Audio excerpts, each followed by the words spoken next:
Hey everyone, and welcome to this week's video where today we are going to be doing another perspective drawing. So, I saw this one image on Pinterest of a surfer. A while ago, I watched a surfing documentary, and ever since I've been obsessed with drawing like surfing poses. So, I was looking through Pinterest for another pose to draw when I thought, what if I took this at a different angle, a perspective angle, and drew that. So I took a regular image and imagined it in a perspective sort of manner, and then here we are. So, as you can see, we're not off to a really great start. Trying to figure out how to do the shapes. So basically how I do perspective is that I separate the human body into different shapes. So for example, the most common shape I use is the cylinder. Honestly, I don't use any other shape. I know other artists sometimes use cuboids and cubes and whatnot, but I use cylinders for everything. The cylinder for the body, cylinder for the arms, legs. uh, I just think it's more flexible of a shape. It's more easy to draw in a flexible manner or like a smooth manner. So that's why I go for it. So here I have finished my sketch. It looks absolutely horrendous, but hopefully it improves, and I can tell you that it actually does work out in the end. I'm honestly so happy with this result, considering that this is off the top of my head, so no proper reference for the perspective. I had to change some things to make it just look right. I was not happy with the face at this moment. Anytime I'm not happy with the face, I just go on to the body, finish the body, and by the time I move on to come back to the face, I'm refreshed, I'm happy, and I draw something good with the face as well. So I think I did that in my previous video as well with Kujo. I was having I spent like 15 minutes trying to draw his face, and I was like, oh my god, why is this not working out? So I went to the body, I came back, and in the end, it looked pretty good. I was pretty happy with it. And same way with this piece. The This is supposed to be from like a top up like perspective of the character, so I think that's what was pissing me off a little bit. I have been improving how to draw hands. I separate that into shapes as well. So the palm has its own shape that you know I just add into there, and then I add the fingers as cylinders, or just shapes that look fingery or whatever. Um, his hair, I I've not really drawn much curly hair, so it was weird. As you can see, the face came out pretty good. I'm pretty happy with it. And the foot, as you can see in the sketch, it was more to the side, more like a side perspective, but I made it more straight because like the board is straight, so his foot should be straight too, right? So that was the thought process in it. Here I'm just drawing the clothes, just a tank top, I believe. I'm not sure exactly what it's called, and shorts. Drawing the creases and some details to the board.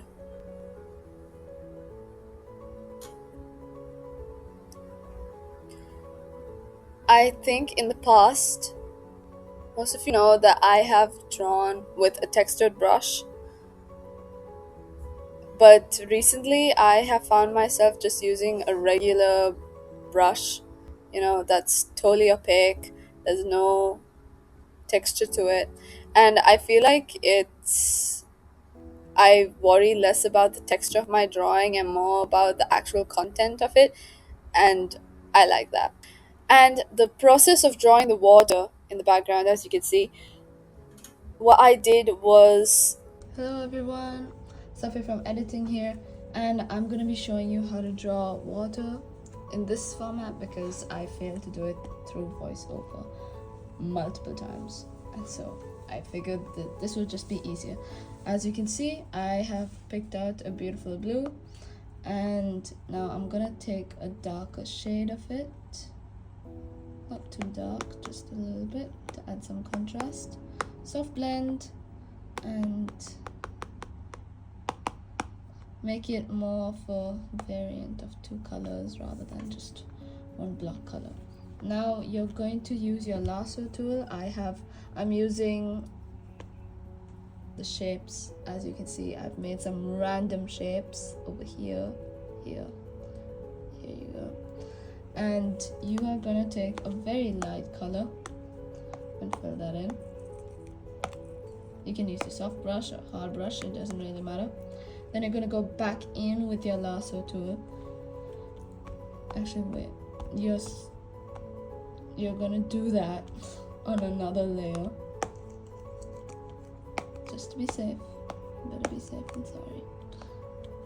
And now you're gonna go back in with your lasso tool, make some random regular shapes, not as squiggly as the white, just to show, you know, the irregular shape of water.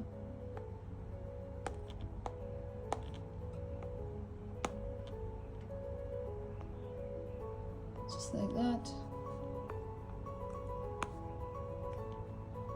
This is the method that I used in the video that you are watching, but there are so many methods and you could follow any of them as well. This is just the one I used. I'm gonna add one over here as well. Then we are going to take our eraser on a very high setting, low opacity, high size brush, low opacity I mean, and then we're gonna just dab, reduce the opacity a little bit. That looks perfect. We're gonna go back in and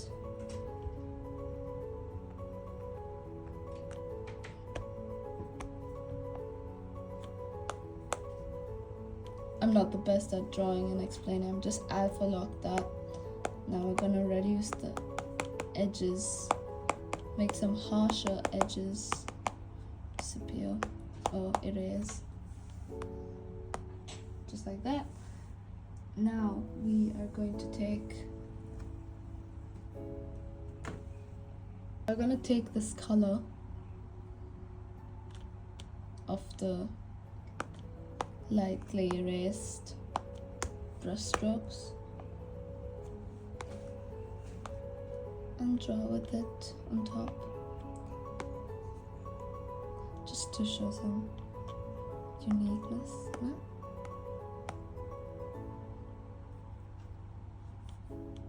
Wait, I'm overthinking this a lot.